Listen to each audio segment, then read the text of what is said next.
Time now for What the Farage. And an Afghan migrant who was deported from the UK 4 years ago after raping a 12-year-old girl has been found on the French coast trying to return to the country. Discovered by the Times newspaper, Emil Kochai has served half of his 9-year jail sentence before being sent back to Afghanistan in 2019. But the rapist scum is now launching an illegal comeback, saying he will never give up. His bid has been slammed by his British foster mother, who warned him there is nothing here for you and to not come back too right. But Nigel Farage, does this show the clear danger of the left's open border policy, which would allow people like Kochai very easily back into the country? Well, of course, because he can come back into the country. He won't have a passport or any identity document on him at all.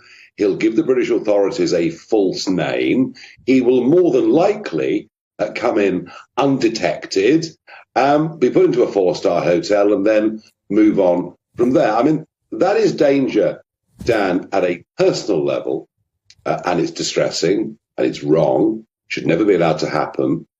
But just think about this. A lot of people that have come in the last 3 years say they've come from Syria.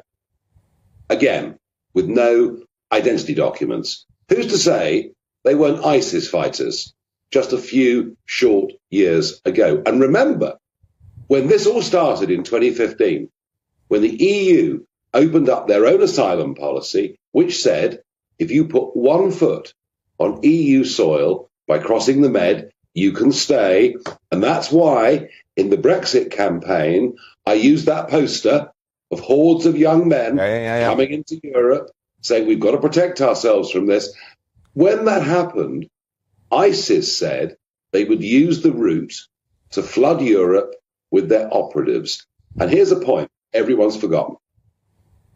Of the 8 men that committed those almost unspeakable barbarities in Paris that night a few years ago, 5 of them had come across the Mediterranean in boats. So, yes, this does pose a threat to us at absolutely every level. And yet, when you stand up and say that, you are called all the names under the sun by the establishment media, existing politicians. I mean, how interesting, even George Osborne, the former Chancellor this week, distancing himself from the language that's being used by Suella Braverman and indeed even by Rishi Sunak. So we have this sort of inbuilt guilt complex as a country. We have to be nice to everybody. And the truth is, when it comes to allowing people into the country, either legally or giving people asylum, namely refugee status, and this word will really shock people, we have to discriminate. We have to make decisions about who we do and do not want to come into the country. And, even the use of that word now, the Labour Party say Suella and Rishi are wrong in what they're proposing. We must have open, clear routes for people to come. Well, how many? I mean, even the UNHCR say there are up to 100 million people who potentially could come to Britain. And just think about this. One of the ways you can claim asylum in Britain is to say you're gay and you're being discriminated against. 121 countries in the world have some form of anti-homosexual law in operation. If you add to that extreme poverty, basically most of the world, according to the Labour Party, can come into the UK. So look, I'm pleased, and Suella Braverman, rather like Priti Patel before her, seems genuine and sincere in her wish to stop this. Yeah. And she herself, coming from legal immigrant family, understands how important fairness is. But can this be done if we don't crack the nut of the European Court of Human Rights? And it isn't just their judges that are the problem. And the one aspect of this that no one's talked about over the last week is the British judiciary.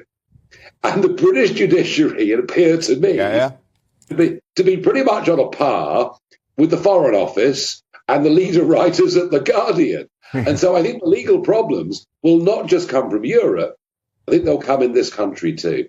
And ultimately, what this legislation does, and don't forget, we were told last year that the Nationality and Borders Act would deal with this. All this legislation does, effectively, is to kick the can down the road. there is going to be at some point a gigantic decision that the Conservative Party has to face. And it's almost identical to the Brexit question. When Brexit came, as a party, they, of course, opposed us leaving. At the moment, the Conservative Party oppose us leaving the ECHR. Yeah, but I want to leave, Dan. You want to leave. Yeah. A growing number of the silent majority want to leave. And I don't think that Brexit actually gets completed until we genuinely... We're out of the ECHR.